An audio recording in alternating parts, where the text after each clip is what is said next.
sometimes I find it difficult to put all my trust in God. Do any of you ever feel that way? I want to trust in God, but sometimes I find it a little bit more difficult to trust in Him. You might be able to relate. You might feel like I love God and I believe in God, but I still feel so uneasy about the future. When you look around, there's a lot to feel uneasy about, isn't there? There's the tension all over our country. I don't know about you, but I want to trust God. But sometimes I just want to say, God, it's difficult to trust in a God I can't see. There's a lot that I can see, right? I can see whenever my bank account goes down. I can see all the tension every time I read or watch anything in the news.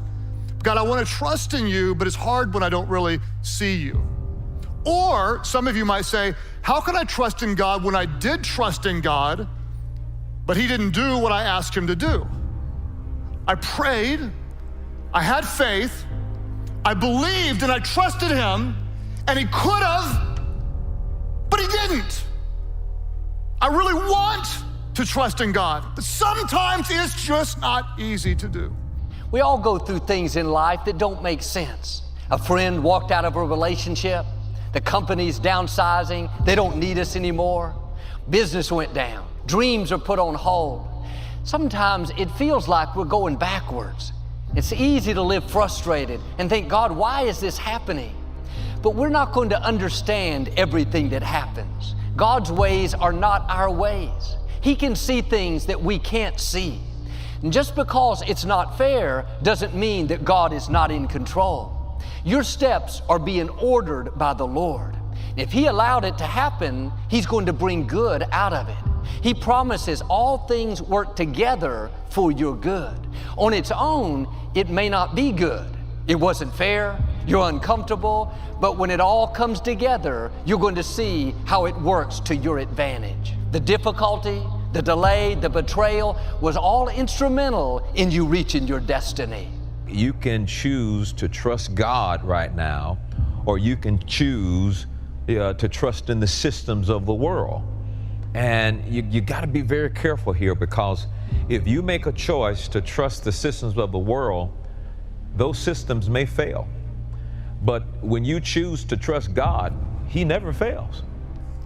Lord, help me to obey even when I don't understand.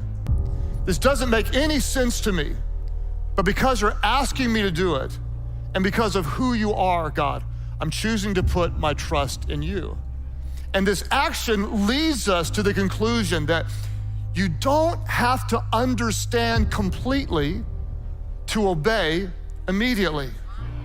You don't have to know the end of the story to turn the first page of a story and be obedient to the one who asked you.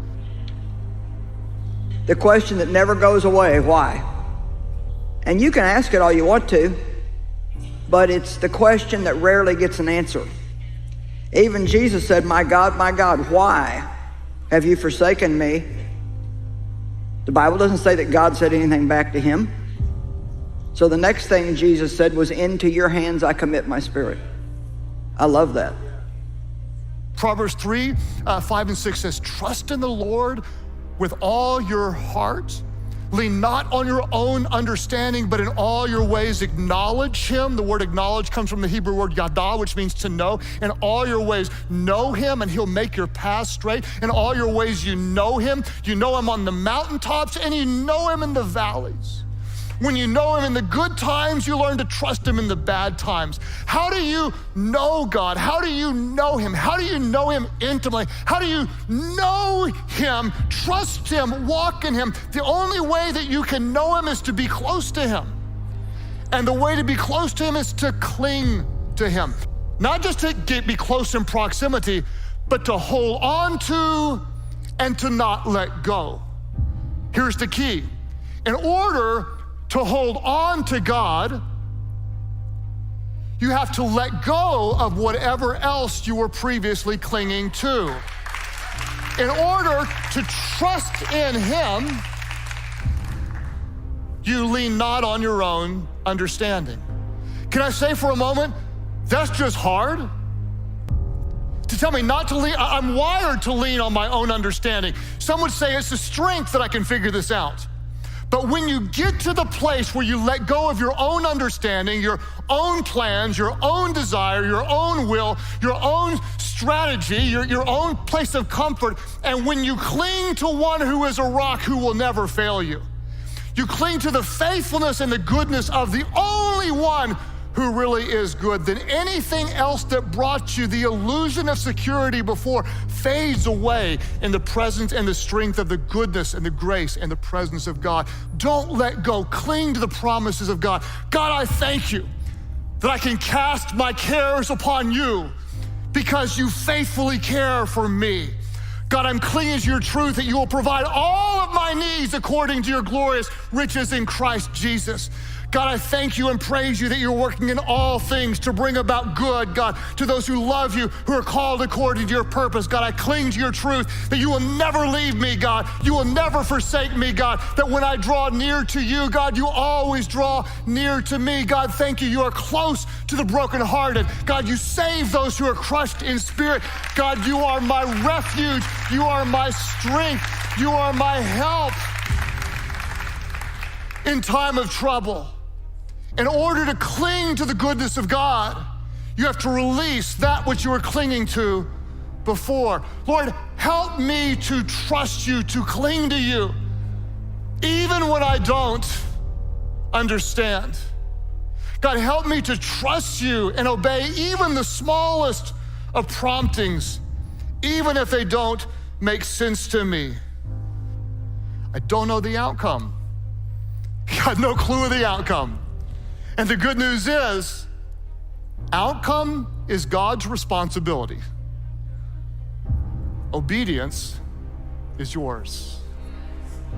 Lord, help me to trust you, even when I don't understand.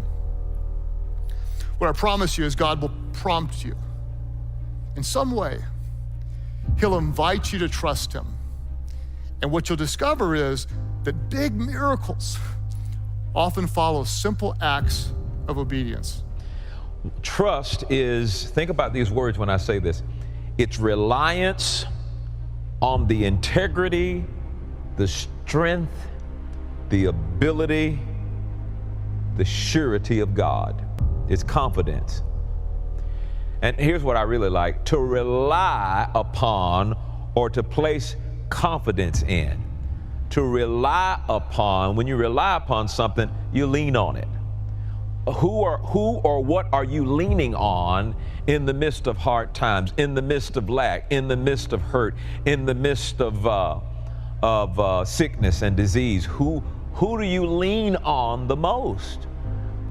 And so we rely on him. When you say you trust him, I trust God. That means I rely on him.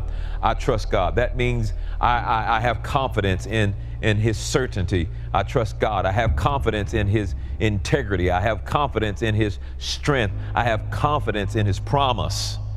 There will be times in life that you don't understand what God is doing. Things don't make sense. Trouble, delays, closed doors, people that betrayed you, prayers that haven't been answered. It doesn't make sense now, but don't worry, one day you're going to understand. God is going to connect all the dots. He doesn't allow things that he doesn't have a purpose for. That trouble is not a surprise to God. The sickness didn't catch him off guard. The child getting off course is not going to stop his destiny. God is still on the throne. He's still ordering your steps. You can't see it right now, but behind the scenes, God is lining up things in your favor. And when it's the right time, when it all comes together, it's going to work for your good. You're going to see the hand of God. You'll look back and say, if that hadn't have happened, I wouldn't have this position. If that door hadn't have closed, I wouldn't have met this person. If I hadn't have gone through that difficulty, I wouldn't have stepped in to this new level. Now, you may not feel like God is changing you or doing anything in your life because it happens just little tiny bits. And sometimes when you've got a mountain of problems, you may go 5 years and feel like you haven't changed that much at all, but really you have. It's just the devil wants you to focus on what's still wrong with you Amen? Instead of looking at how far you've come. Don't look at how far you have to go. Look at how far you've come. And don't look at what you don't have. Look around you at what you do have. You see, Christians have a tendency sometimes to lean on their understanding instead of completely leaning on God.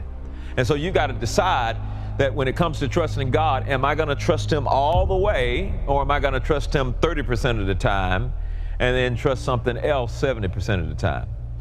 What are you giving your attention to the most? What are you giving your attention to the most? It may be because you trust it the most. And I'm sure it's so tempting to trust other things, other people, other systems. Satan is doing everything he can to try to get you to trust him. Then, more than that, he wants you to not trust God and to not need God. The root to all evil is when you no longer trust God and when you no longer rely on God and when you no longer think you need God, and now you think that money and things and people, you think that those things will serve you better than God. When you trust God, you will decide to keep your attention on that which you trust.